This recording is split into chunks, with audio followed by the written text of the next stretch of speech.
So the patriarchy is failing men. Yes, there are a lot of statistics actually that proves you that the patriarchy is absolutely, totally failing men.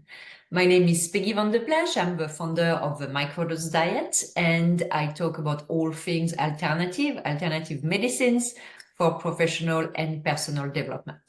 So I know many of you might be cringing and maybe already ready to jump at my jugular when they heard me saying that the patriarchy was failing men. But actually, things are not mutually exclusive. The patriarchy can be failing women and also failing men. It's not a zero-sum game, unfortunately. It is not mutually exclusive. So whether you are a they, a she, a he, the patriarchy is not helping you and it is not helping anyone. So I'm going to go through some data with you. We can take the example of John and Jane Smith. That's pretty accurate right now with Mr. and Mrs. Smith being on Amazon, yes. And what I really want you to think of is, do you really think the current system that we're in, the patriarchy, is a system that is promoting success, passion, and happiness for everyone, men, women, all individuals involved across the world that is living under the rule of the patriarchy? So the first example I want to talk about is jail. So let's say you're John Smith. The probability that you're going to end up in jail is significantly higher than for Jane. In the US, actually, 93% of the federal inmate population is male, which means obviously the population for female inmate is only 7%. So once again, John is highly likely to be locked up, but is also more likely to be locked up for graver and longer offenses. And in addition, is highly likely to be the victim of homicides because men account for 75% of the case. So this is the first area where actually being John is definitely not as great as being Jane, at least in our current system, our system of patriarchy. The second topic is addictions. I talk a lot about addiction. Last week I was talking about addictions on Wall Street and alcoholism being the deadliest drug. So if you're a man, you are more likely actually to abuse illicit drugs and alcohol. So if you are a boy or a man, so John, over 12-year-old, you have a 12% chance, or probability, I should say, to have a substance use disorder. Well, actually, if you are Jane, it's going to be 6%, so half of that in the US.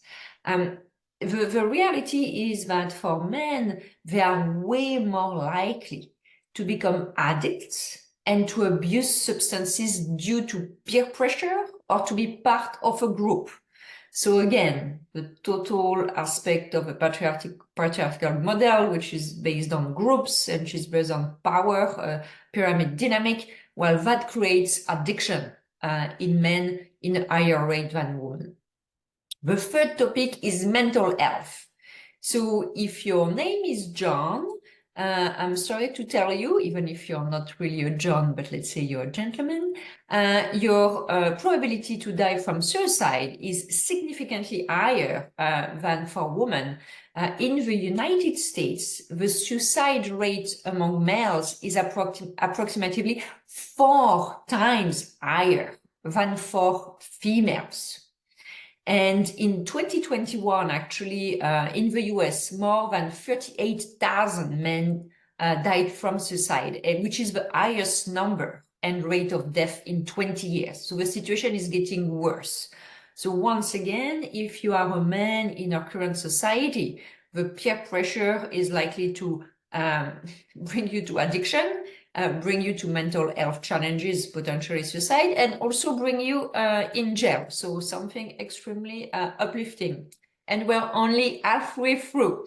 The other topic I want to discuss is education. obviously education is for many a way to be inserted in society, to have a good job and all that great stuff. So in 2021, we found that actually women have way more degrees now than men, and that rate is increasing. So almost 39% for women, 39.1 actually, and 37% for men. And the trend has been ongoing.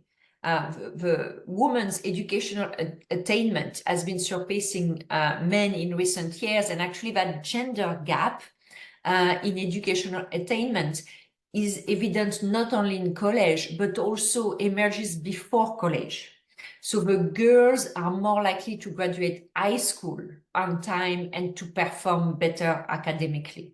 So obviously, if you're a John, if you have less probability to get a good education or just an education, actually, it's going to make things quite difficult for you to be highly productive and successful in society today. So that's another disadvantage of the current system we're in for men. The other one is family life. And some research have been conducted in the last few years, and actually 2/3 of fathers say they spend too little time with their kids. And once again, there's a lot of pressure for men to be actually spending a lot of time at work, to go for drinks after, to do a lot of things as a bro, and pretend that you're not interested to spend time with your kids, with your family, because you're a strong man. That is the challenge of the patriarchy, is putting this toxic masculinity ideas and structure. And it's very difficult for men to actually break free from this structure. So they end up having to perform activities they might not want to do. They would rather be with their family, but the peer pressure is preventing them to do that. And the last thing, which I understand might seem a bit extreme, but it's extremism. And historically, men have been more frequently with extremist group. Actually, if you look at report, you have a lot of report on counterterrorism that shows that men constitute the majority of individuals involved in extremist activities, including terrorism. So as always, there is more than meets the eye when it comes to our society.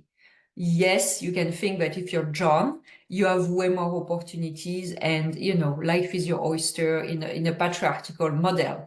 And yes, that's true on one end. Positions of leaderships in governments, corporation, and everywhere in between are still mainly held by men.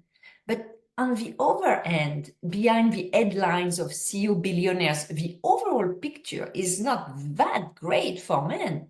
And you might think that you, your son, nephew, brother, husband will never be part of this underwhelming statistics, probably because you're lucky you had a privileged upbringing. But no man is an island. No one lives in total isolation. And I mean, these statistics are touching everyone, directly or indirectly.